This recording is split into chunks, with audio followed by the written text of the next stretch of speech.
Here once stood concrete castles catering only to the working class.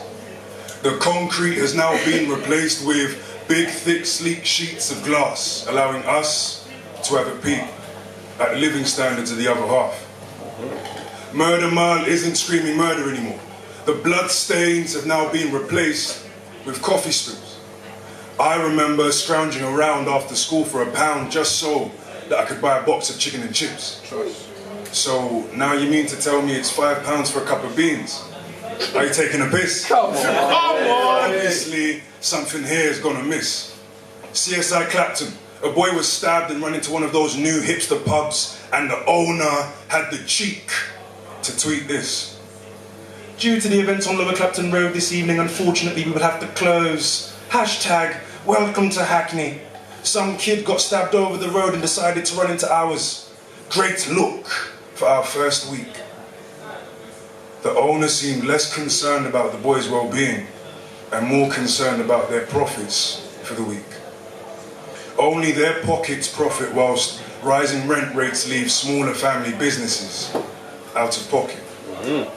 However, there are two sides to this coin of gentrification. You see, I remember when stairwells were a safe haven for smackheads.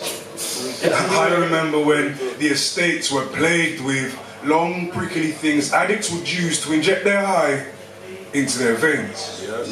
Slumped in sweet slumber, serenaded by their serums into a state of serenity. Or so you would think. In actual fact, the stairwells used to stink of piss and shit and used condoms left by prostitutes who used the stairwells as a place of business. I and many of my peers can bear witness to the puddles of piss left in lifts and the piles of shit left by the addicts and the unhoused members of society and the dogs whose owners couldn't care less about respect for the wider community.